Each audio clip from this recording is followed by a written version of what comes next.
نبی علیہ السلام نے فرمایا بنو ثقیف میں ایک کذاب اور ایک ظالم شخص پیدا ہوگا.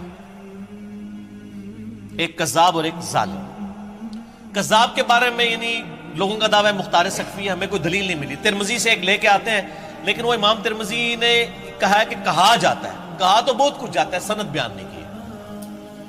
بہرحال اسما بنت ابی بکر سیدہ عائشہ کی جو بڑی بہن تھی، انہوں نے کہا کہ یہ جو بنو ثقیف کا ظالم ہے وہ حجاج ابن یوسف ہے. یہ صحیح مسلم میں اور پوری حدیث مسلم شریف میں مشکات میں تیسری جلد میں آپ کو ملے گی پوری ڈیٹیل حدیث کہ عبداللہ ابن زبیر کو اس نے شہید کروا دیا اور مکے کے دروازے پہ اس نے ان کی لاش ٹانگ دی عبرت کے لیے.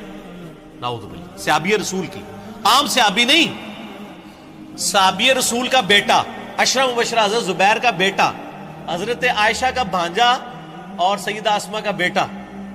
اور یہ وہ شخص ہے، بخاری شریف میں آتا ہے کہ جی کفار مکہ کہتے تھے کہ ہم نے بندھن کر دی ہے، مسلمانوں کی اولاد نہیں ہوگی. پہلا بچہ جو پیدا ہوا وہ عبداللہ ابن زبیر تھے. نبی علیہ السلام نے اپنے مبارک ہاتھوں سے ان کو گھٹی دی تھی کھجور کی. یہ گھٹی دینا بھی سنت ہے، صحیح بخاری میں آتا ہے. یہ عام بندہ نہیں. ان کی لاش ٹانگ دی. عبداللہ ابن عمر وہاں سے گزرے اور کہا کہ اے ابو خبیب تم پر سلام ہو. یہ ان کی کنیت تھی اور ان پر سلامتی بھیجی اور کہا کہ یہ جو آل امیہ کے لوگ ہیں تمہارے بارے میں جھوٹ بولتے ہیں، تم ایسے نہیں تھے، تم بہت عبادت گزار تھے، تم بہت نیکوکار تھے اور میں تمہیں منع کرتا تھا. یعنی وہ عبداللہ ابن زبیر کو منع کرتے تھے کہ آپ حکومتی معاملات میں نہ پڑیں. وہ ذرا ان کی پیسو نیچر تھی، ان کی ایکٹیو نیچر تھی. تو بہرحال یہ وہ پڑھ کے چلے گئے وہاں سے. تو بعد میں حجاج بن یوسف کو کسی نے بتایا کہ عبداللہ بن عمر نے تو بڑے تعریفی کلمات. یہ لادہ بات ہے، حجاج بن یوسف نے بعد میں عبداللہ بن عمر کو بھی قتل کروا دیا. آل امیہ نے کسی کو نہیں چھوڑا، جو ان کے حاکم بھی تھے ان کو بھی شہید کروایا. یہ بھی صحیح بخاری میں آتا ہے حج والے چیپٹر کہ حجاج بن یوسف تیمارداری کے لیے آیا عبداللہ بن عمر کی، کہا کہ مجھے پتہ چل جائے نا آپ کو کس نے مروایا ہے. یعنی وہ زہر آلود نیزہ مار دیا گیا تھا حج کے دوران، کیونکہ امیر حج یہ ہوتے تھے تو گورنر وہ تھا، وہ کہتا تھا منو امیر حج کیوں نہیں بنا دے. ٹھیک ہے، تو عبداللہ بن عمر کیوں امیر حج ہوتے ہیں؟ تو عبداللہ بن عمر نے فرمایا میرا قاتل وہ ہے جس نے احرام کی حالت میں آلات جنگ لانے کی اجازت دی ہے. یعنی تو اب ڈائریکٹ تو نہیں کہہ سکتے تھے نا، ظالم آدمی تھا. تقیۃً انہوں نے ایک بات کی، میسج کنوے کر دیا. تو وہ مسلم شریف کی اس حدیث میں آتا ہے کہ جب وہ عبداللہ بن عمر چلے گئے تو حجاج بن یوسف کو کسی نے بتایا تو اس نے پھر کہا کہ ٹھیک ہے عبداللہ بن زبیر کی لاش اتار کے یہودیوں کے قبرستان میں پھینک دو. یہ وہ لوگ ہیں سر، یہاں لوگ آل امیہ کانفرنسز کروا رہے ہیں. یہ صحابہ کی لاشوں کو ان لوگوں نے، یہ مسلم شریف ہے سر، یہ موضوعات شریف نہیں ہے یا یہ تاریخ شریف نہیں ہے آل امیہ اور آل عباس کی لکھوائی بھی.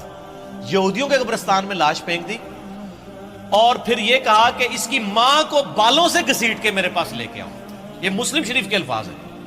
اور ماں کون؟ حضرت عائشہ کی بڑی بہن اسما بنت ابی بکر. تو اسما بنت ابی بکر کو جب یہ پیغام پہنچا نا تو انہوں نے کہا کہ ٹھیک ہے میں تو وہ ان کا جی آپ کو بلا رہے ہیں وہ، اور اگر آپ نہ آئے تو بالوں سے گھسیٹ کے. بولے اعوذ باللہ. تو اسما نے کہا ٹھیک ہے پھر مجھے بالوں سے گھسیٹ کے لے کے جاؤ، میں نے تو نہیں جانا. اب وہ جو آئے تھے ان کو بھی شرم آئی کہ یار حضرت ابو بکر کی بیٹی ہے، یہ عائشہ کی بڑی بہن ہے اور عبداللہ ابن زبیر صحابی کی ماں اور بالکل شروع میں اسلام قبول کرنے والوں میں. تو پھر حجاج ابن یوسف غصے سے خود آیا. یہ پوری ڈیٹیل مسلم شریف میں مشکات میں بھی آپ کو مل جائے گی. آیا غصے سے اور آ کے اسما بنت ابی بکر کو کہتا ہے کہ دیکھ میں نے تیرے بیٹے کے ساتھ کیا اشر کیا ہے. ایک ماں اس کے بچے کی لاش کو لٹکایا اتنے دنوں کے لیے اور پھر آ کے یہ بات بھی کر رہا ہے. تو اسما بنت ابی بکر نے صحیح پھکی والا جواب دیا آگے سے. اس نے کہا دیکھ میں نے اس کو کیسا برباد کیا. اس نے کہا حجاج تو نے میرے بیٹے کی دنیا برباد کی ہے، اس نے تیری آخرت برباد کر دی. تو نے میرے بیٹے کی دنیا برباد کی، اس نے تیری آخرت برباد کر دی. تو کامیاب کون ہوا؟ عبداللہ ابن زبیر.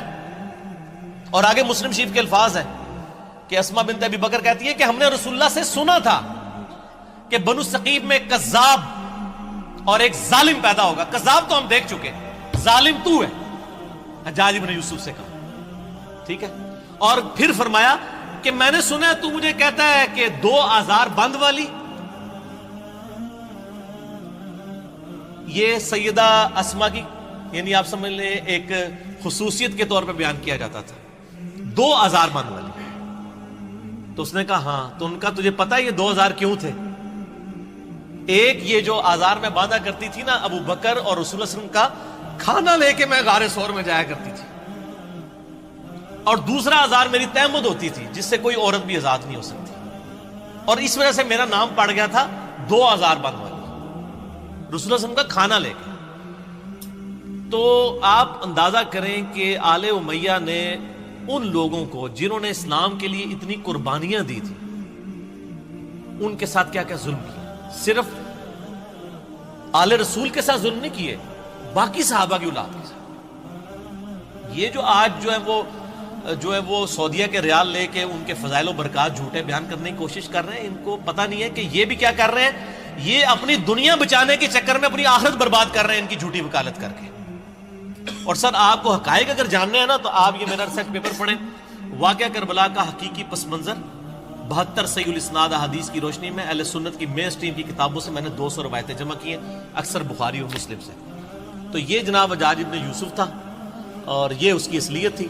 پھر اس کا اینڈ بھی ہوا ہے سر، ہر بندے کی اخیر ہوتی ہے نا، ہر بندے کی اخیر ہوتی ہے۔ پھر اس کو پھر کینسر ہو گیا تھا اور بڑی یہ بری بھیانک موت مرا ہے، اور موت کی اس نے آخری جس صحابی کو قتل کروایا وہ سعید ابن جبیر تھے، تابعی، ٹھیک ہے، وہ بھی بڑا دردناک واقعہ ہے، وہ میں بیان کروں تو آدھا گھنٹہ اور لگ جائے گا۔ اس کے بعد پھر وہ کسی پہ قادر نہیں ہوا قتل کرنے۔